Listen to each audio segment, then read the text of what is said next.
Hello, girls, guys, or otherwise. This is Rich with your Witchy Book Club series. We are going through part 3 of the Outer Temple of Witchcraft, chapter 13. What a long and involved chapter it is. Um, I do want to say, excuse my appearance, I didn't get a shower today because, well, it's a little bit of a lazy day. There was some sleeping in that happened, and yeah, I didn't feel like getting all dolled up just to make a video, and that's pretty much all I was doing was uh, work on the computer and getting myself ready for a video and finishing my reading for this chapter and preparing for tomorrow's Christo-Pagan Sunday. So I didn't really feel like a shower was really needed. Plus, I had to go out and just get some medicine for little Tonks. She seems to still have stomach issues with the little bug, so yeah, still dealing with that, unfortunately.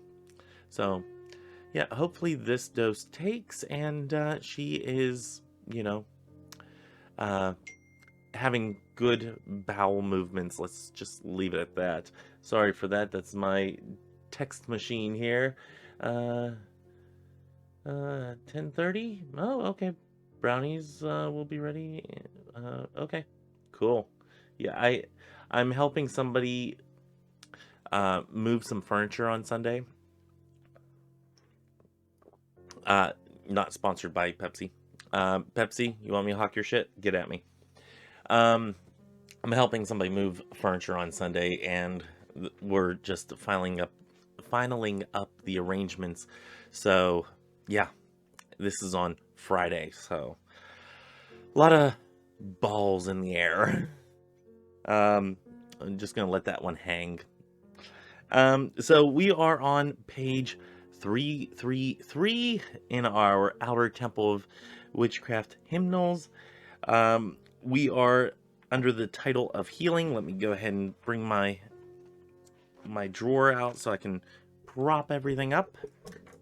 While I'm getting my life together here, make sure that you are subscribing, hitting that bell notification, hitting that like or dislike. Doesn't matter which one on that one. It all appeases the algorithmic gods of YouTube. All hail the algorithmic gods of YouTube. Make sure you also leave a comment on what your takes are with this with this chapter in particular, or with anything in general, really. So, like I said, we're starting on the little subsection of healing. And, right? Did I do the home protection one? I think we did. If not, I've talked about home protection in the past. Um, yeah. I think we did cover the home protection. If I didn't, let me know. I I don't really have anything here that I would really add or take away from the conversation. Yeah. But anyway, let's go into the healing section. He starts off with healing magic is at the heart of the craft since so much of our history has been of healers. This is so true. The witches that, or the witchcraft of old that many people associate, or the actual witches, were actually the midwives. They were the healers. They are now or then they were the apothecaries. Then they were now what we would call pharmacists. These are healers. Um, it gave us basically the basis of medicine and the medical sciences. So, yeah, I completely agree on that. Um, and I also have a fly that's buzzing around here. It's being really annoying. So if y'all see that, just ignore. One little fly just haplessly just going around, and it's just going to be there. Anyway, we're going to continue. Healing magic works on the body, emotions, mind, and soul, seeking to bring a person into true balance and not just mask the symptoms of the illness. And I have a little note here. Keep in mind this should be done in conjunction with medical professionals. Whenever you're talking about healing, yes, certain things like the common cold or whatnot, doing some spell work or having a tincture that you utilize or some way to take out the toxins in your body. Yes, those are absolutely great things to do. But at the end of the day, remember that if it's a more serious issue, um, for instance, let's go with something on the drastic side. If you have cancer, don't sit there and think that, just taking mugwort or something like that. Don't think that taking an herb supplement is going to heal you of cancer. This is a more serious issue than, you know, just what the magical properties are. It doesn't mean that you can't do it in conjunction. Of course, talk with your doctor about this.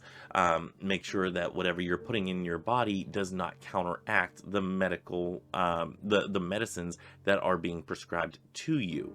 These are things that you need to work in conjunction with and be logical about. Okay, moving on. Particularly with healing magic, always ask permission to do the magic. If you can't get verbal permission due to distance or inability to respond, i.e., someone's unconscious, you can quietly meditate, ask to connect with the highest self of the recipient, and ask permission. And I take a prayer request as permission as well. If somebody's asking me for a prayer request, that also means that I can do whatever kind of magic that is associated with that. If they're saying, hey, pray for me that I, have financial stability in the future and whatnot, maybe I'll do a money spell for them. If they're asking for prayers for healing, maybe I'll light a candle for healing energies to them, something of that nature. So that's how I take the permission line. Your mileage may vary, your morals and your standards and ethics may vary, and that's fine too. We all work in our own way. So, moving on to page 335, under Healing Tea. I like this simple, soothing, healing herbal tea for when I am sick. Although many different herbal teas can be concocted for a variety of symptoms and ailments based on a knowledge of medicinal herbalism, I suggest this general tonic tea for health. Once you have a comfort level with herbs, I highly suggest a deeper study of medicinal herbal lore. And with that, I want to say, before you put anything in your body, know where it comes from, know what plant it comes from. Make sure that this is something that you are okay to be putting in your body. Don't go making an herbal infusion of mistletoe because you're going to end up poisoning yourself. That type of thing.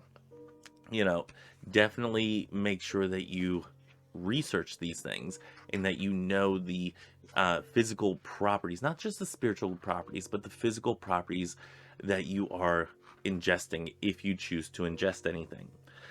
Working with food grade materials, things that you get at the store in a grocery aisle, are going to be a lot easier to be putting in your body than picking something up off the shelf at a witchy store that is meant as an incense ingredient. So do keep that in mind. I'm going to move my mic there just a little bit. Okay.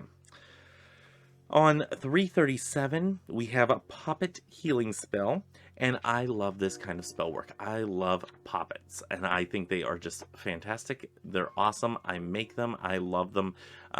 It is very powerful, sympathetic magic that you can do at home with very little materials. You can make a little image of somebody on a piece of paper and assign that to that individual.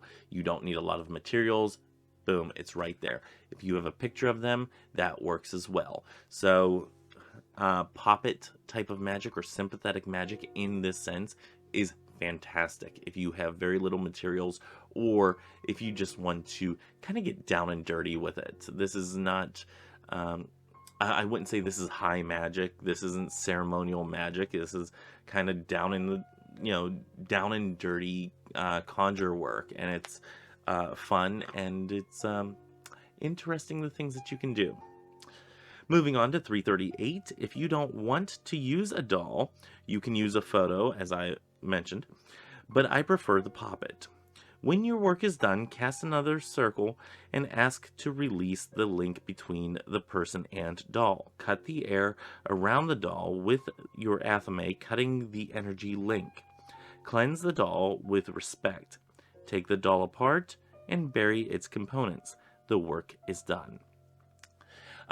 This I kind of disagree with. I actually make poppets where I knit them together or crochet them together, depending on how I'm feeling. Most of the time it's crochet work, and I make these little poppets, and they are to be used time and time again. You can add a little sachet to them, and there you go. You have your spell components in a...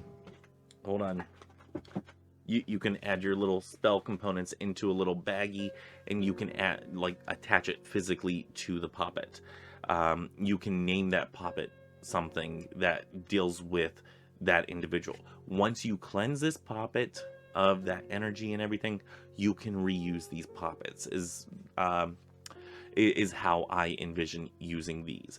So, and if you would like to buy a poppet, I'm gonna have to take pictures and put them on Christo-Paganism.com and whatnot if y'all are interested in buying puppets.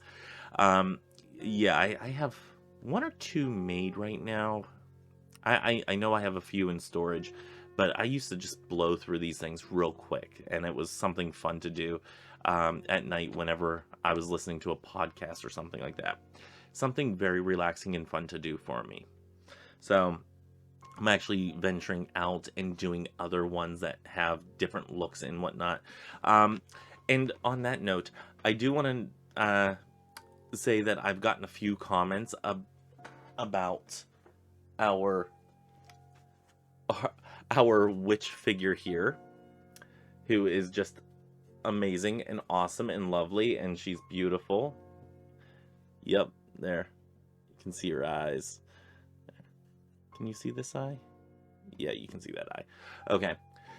But I've gotten a few comments on her, and what I'm going to do is I'm going to collect all the names that are submitted for her, and then we're going to do a community vote on what her name should be. So keep those comments coming in on what her name should be.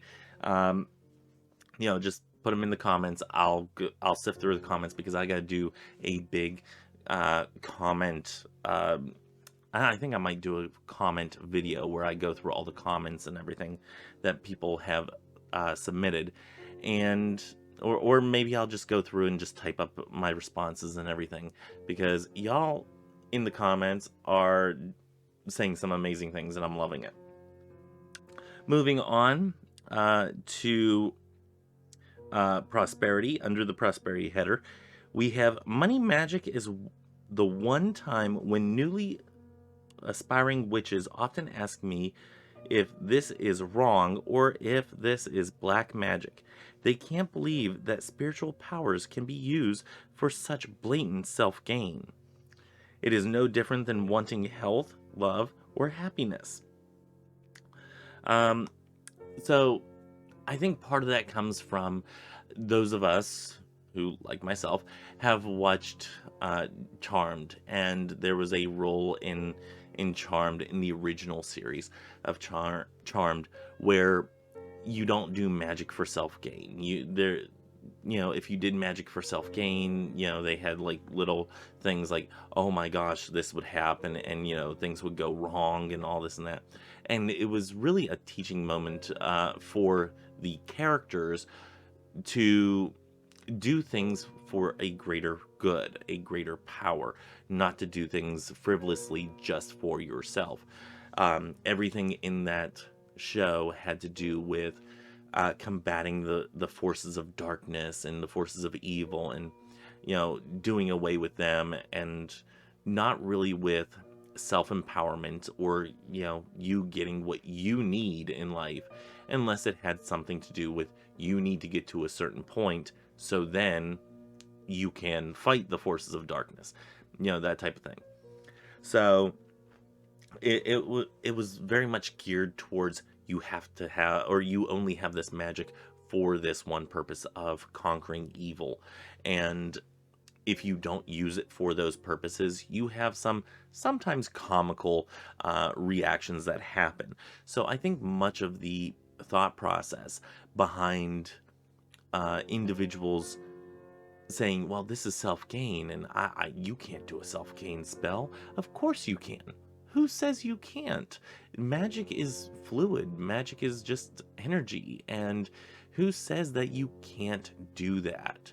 And I think a lot of it has to stem from the Charmed series in that aspect. Moving on.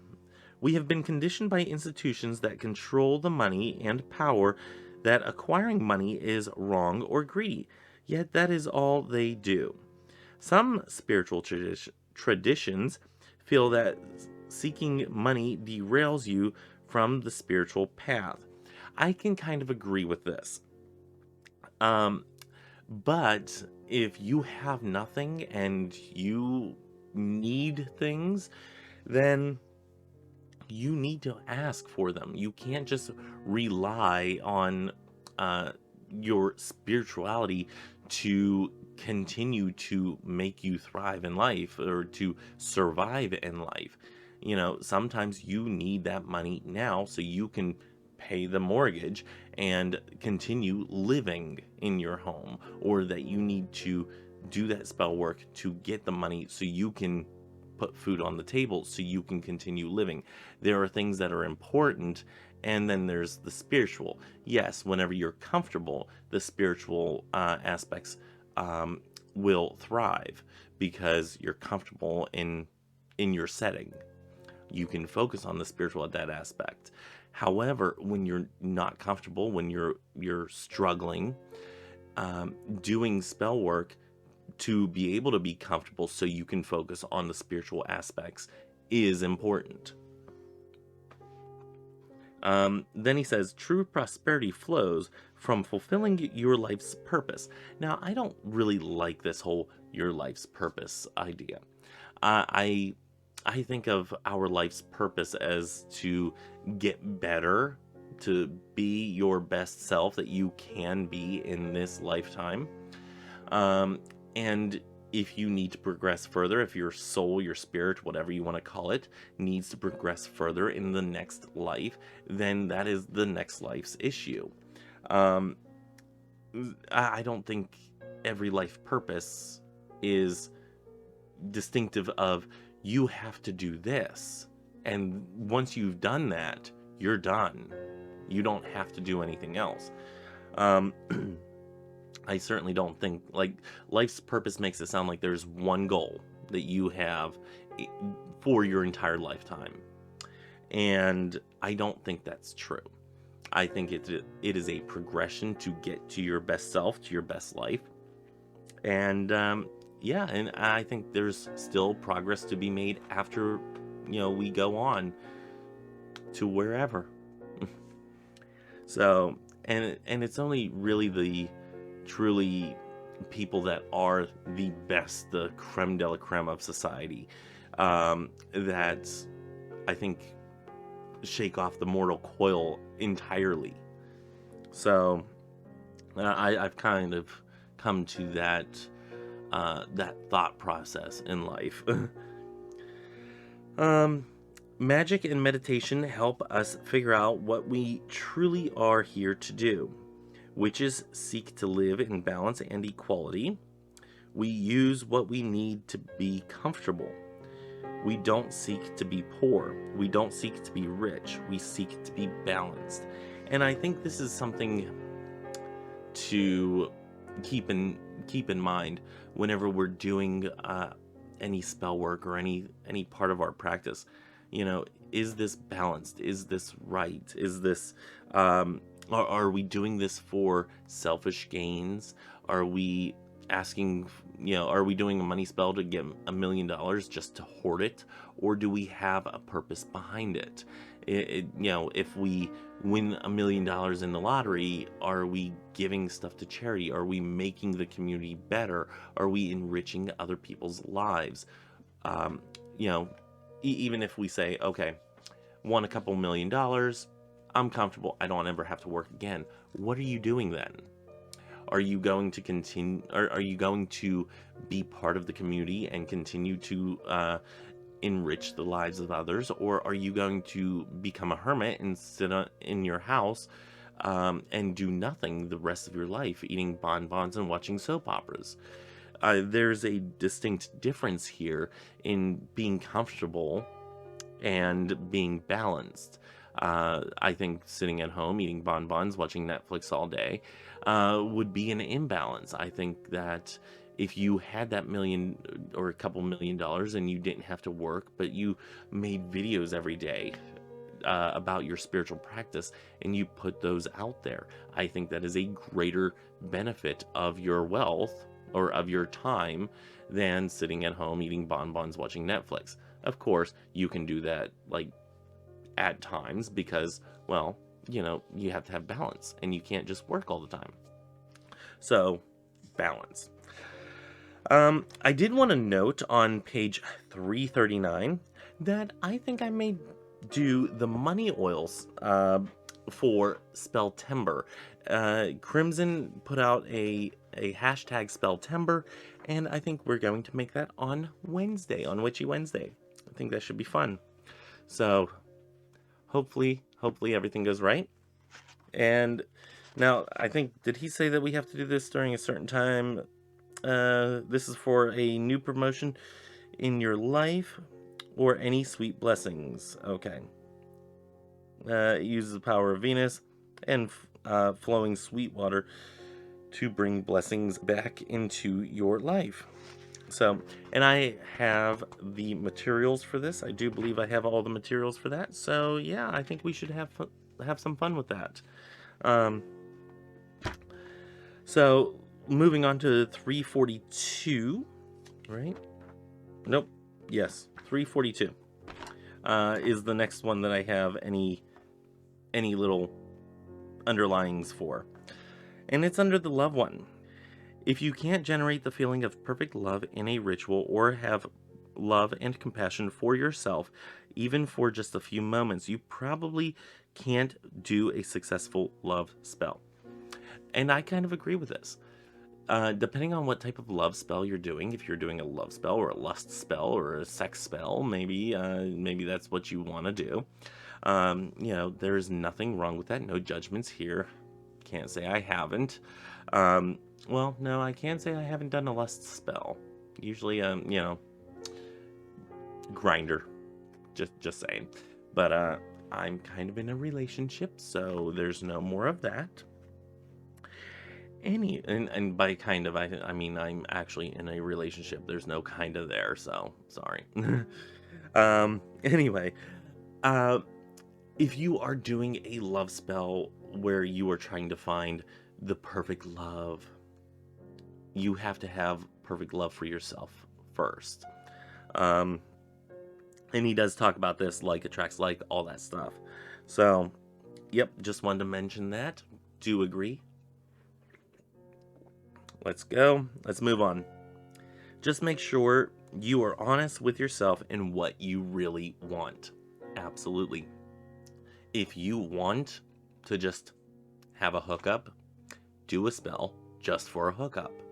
Let's not beat around the bush, figuratively speaking, about what we want from our spellcraft. And this goes for anything. If you're doing a money spell for a new job, do you really want that job? If you are doing one specifically for a specific job, do you really want that job? Is that something that you really want, or do you just want the pay? If you just want the pay, then do a spell just to get that job just for the pay. Don't put in there, oh, I want this perfect job, this and that. No, it may not be your perfect job. However, it's the job you want because of the pay. Let's be honest with our spell work. So that goes for any kind of spell work there. Moving on. For the ethics of love magic, most witches believe you shouldn't cast spells for a specific person, feeling this might manipulate or tamper with their free will. This isn't a rule, but a suggestion from personal experience. And might I say, where did it go? Yeah. In The Path of the Green Witch, which I do recommend, by Michael Thomas Ford, the person that contributed to one of the I think it's a person that contributed to. I think it has little sections. I can't remember. It's been years since I've read it. And there, we're just gonna shove that in there. Anyway, just gonna shove it in there. There's a story of this person that does a spell for a specific individual, or somebody that is like this specific individual. However, the actual individual ends up being the one that's courting, that they end up courting, dating, going out with, having sex with, whatever. So they found out that, hey, this person isn't that great, and ended up having to dump that person because what they asked for, they got. And they asked for somebody like this person, they got the actual thing. And they're like, yeah, not as great as I thought it would be. So if you have intentions for a specific person in mind, I would urge against that. Do what you will, but I would urge against that because, yeah, sometimes you get what you ask for. Sometimes it's not great at all. So let's go ahead and move on. Let's see. On page 343, sometimes it happens for the highest good, to show you the power of magic and to be careful what you wish for because you will get it. Sometimes asking for the person who is correct and right for me at this time is better than doing magic for a specific purpose in the long run. I got stories, or a story. I got a story. And I did this spell for love. And I said, I want the person that I'm meant to be with right now, at this moment of my life, and this and that. And I got somebody that ended up teaching me some valuable lessons. We went out for a couple months, and if my math is correct, he still owes me over $1,000. Used me for money, and then promptly just kind of ghosted me. I was able to recoup most of the money back, but still down about $1,000. It taught me, don't loan out money to somebody else. It was a lesson that I needed to learn. So yeah, whenever you're asking for somebody that you're meant to be with right now, you might get mixed results, and that's something to keep in mind. So yeah, I have issues with love spells because of that. Matter of fact, after this individual, if you turn to 345, under the release ritual, sometimes the most important love spells we do are not to attract a new love or deepen an existing love, but to release an old or lost love. And yeah, I did this after that individual ghosted me, and I ended up regaining my situation of balance and whatnot. Of course, as with most relationships, there's a mourning time and a time that you beat yourself up over what had happened and how could you be so foolish and stuff like that. Yes, I beat myself up over it, and I got past it eventually, and I did do a releasing spell. I think it's actually called a heartbreak healing bath is what I did, and it worked fairly well. No complaints. I would suggest, if you are doing this, to do it a couple times, because sometimes there's residuals that keep on cropping up. Further on down the page, when done, release the circle and take real-world actions to move on in your life. The Breakup Box, or the Boyfriend Box, is such a great idea. If you have an ex that you want to completely rid of your life and you're not talking to them anymore, maybe they left you know, maybe they left an old lighter like a Zippo or something like that was something that they used all the time, but you keep on seeing it and it brings back memories. Then put it in a box, put it away. Or if you need to get your money back from them, use it as a tag lock to put with a poppet. That can get you your money back.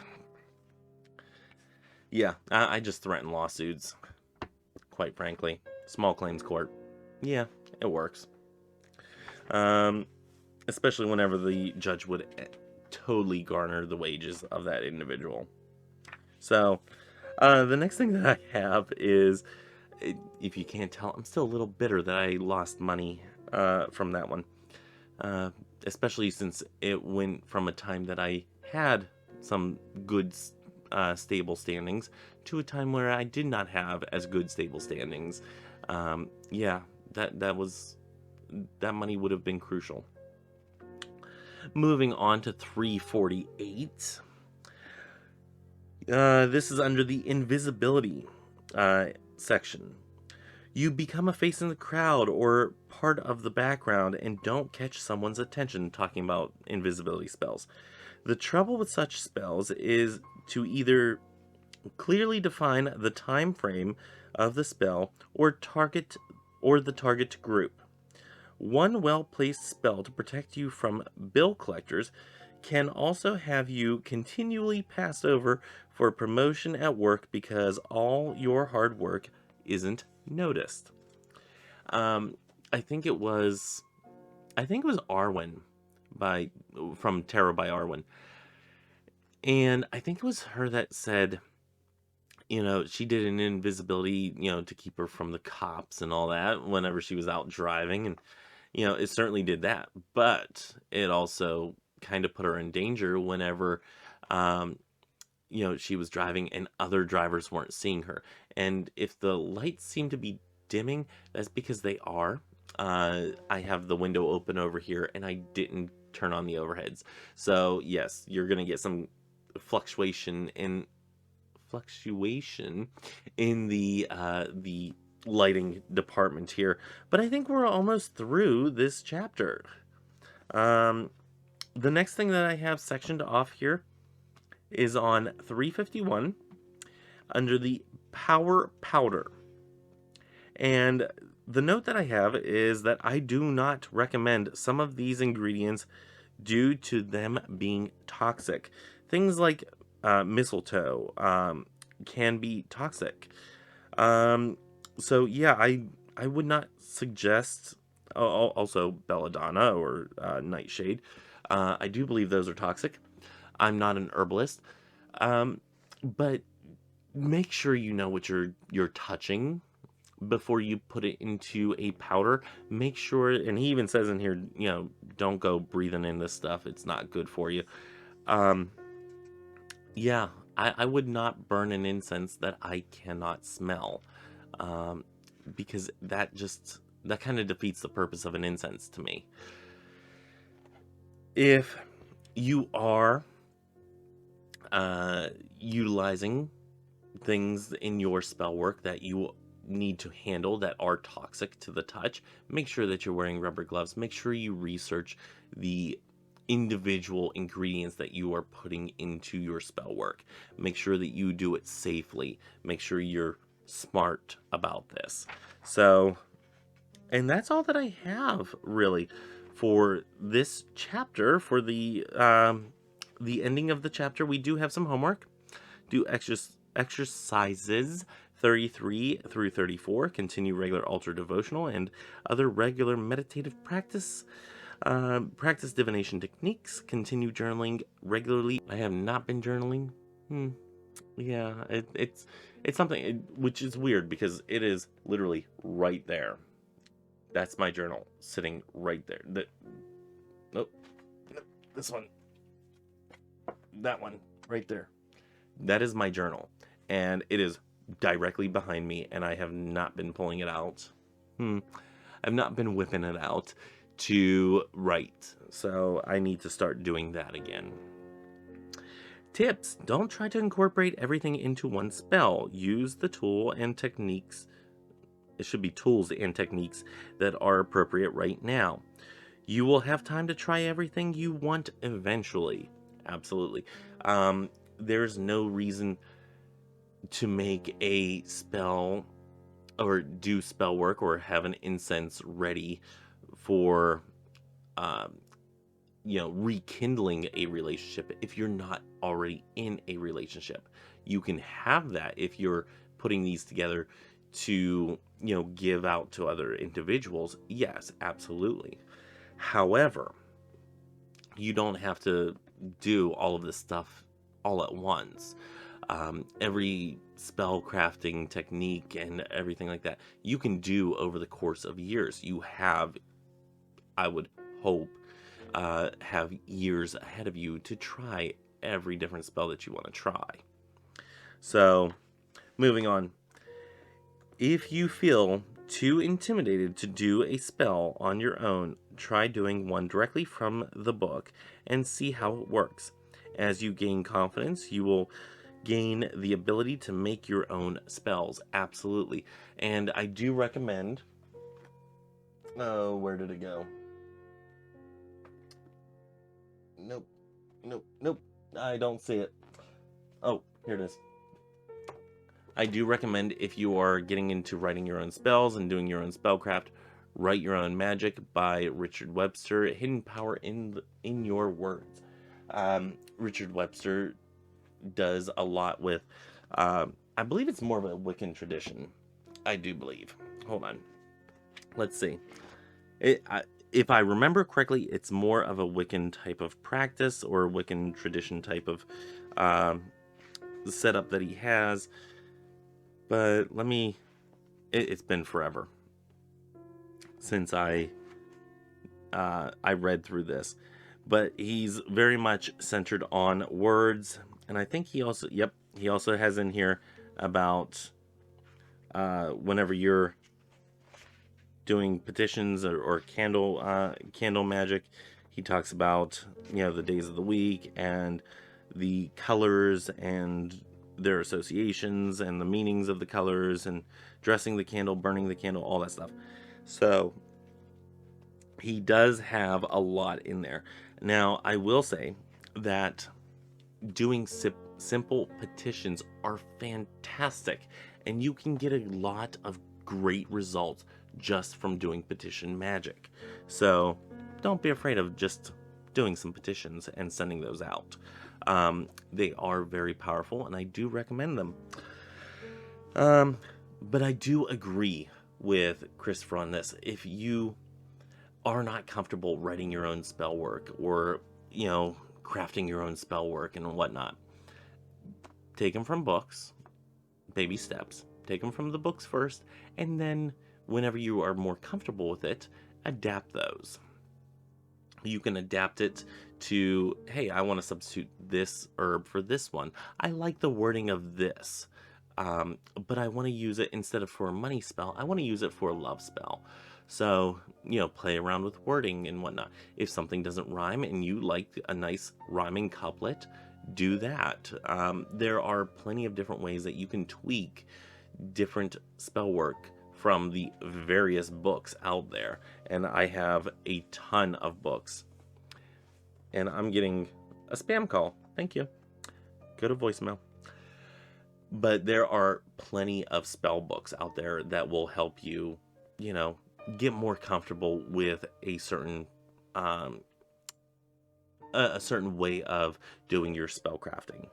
So don't be afraid to take them and adjust them to your will. And last thing he has, What if you don't have a desire?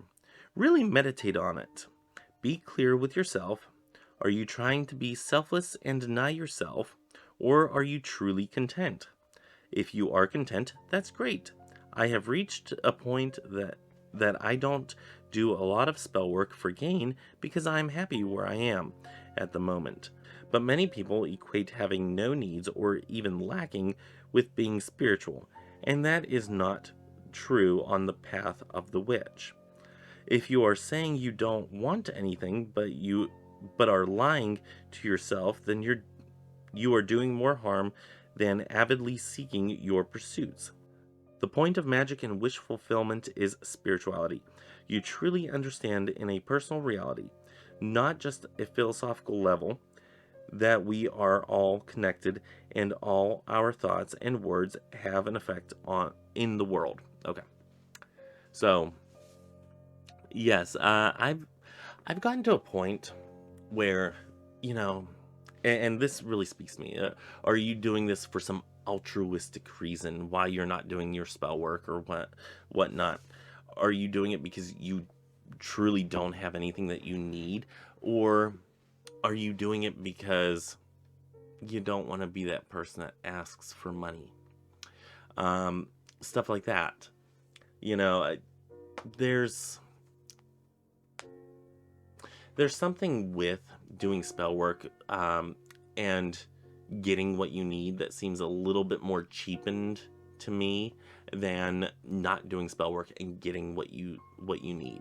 You know, it seems like maybe it's because of the way it's perceived and whatnot that, you know, you didn't really deserve it. You did spell work to get it, that type of thing. But when you really work for it, you deserve it, and when you get it. But, you know, I'm kind of torn with that because, you know, you really worked the spell too. So why wouldn't you deserve that? And this is something I have to reconcile in my mind when it comes to spell work, that why am I not doing spell work for this, that, or the other? Is it because I am really content where I'm at? Or is it because I think it's the easy way out? When in reality, spell work can be hard. So it can be draining. It can take it out of you. Absolutely. So yeah, that's I want to leave you with that thought on that one. Let me know what you think. You know, if you are doing spell work for everything, is that something that it makes you feel bad that you're getting things a little bit easier, that you're paving the road a little bit easier than if you didn't do the spell work? I don't know. See, I'm very conflicted about that feeling. But anyway, for chapter 14, I do want to say I am I'm splitting these into two different parts, which I will explain whenever we get to chapter 16. So join me for lesson 14, chapter 14, lesson 10, turning the wheel. And we're going to go from 353 to 364. So only 11 pages. Not a lot to read. And plus, this weekend I am down in Dover, or during this weekend that this is going to be airing. I will be down in Dover for lesson 14, part 1. Because I don't want to do a video while I'm down there. If I can avoid it, I can get 11 pages read and down pat and do a little of my running commentary and have it presented and scheduled for release. And I'm okay with that. So, and I also have to put a little bit more, or gear a little bit more towards the Nag Hammadi scriptures, which we are going into on Sunday, tomorrow. We are, if you have this particular book, okay, the Nag Hammadi scriptures, we're going through the secret book of James, just FYI, just so y'all know. And we're going to go from page 26 to 28. Yeah, it's the midway through 26 to the bottom of 28. And then the following week, we're going to do the rest of page 28 to all the way to page 30 to finish out the Secret Book of James. So I have a lot of reading to do and a lot of meditating on the meanings behind everything and whatnot, and do my running commentary on that. So yeah, there's a lot to do with that as well. So in the meantime, I need to get off of here. I need to get off. So I can go finish up the Christo-Pagan Sunday Secret Book of James part 3 of 4. Hopefully we can finish it out on the 4th one. So with that all being said, until next time, leave your comments below on the questions posed in this video. But until next time, may you have love, hugs, and ladybugs. Bye-bye.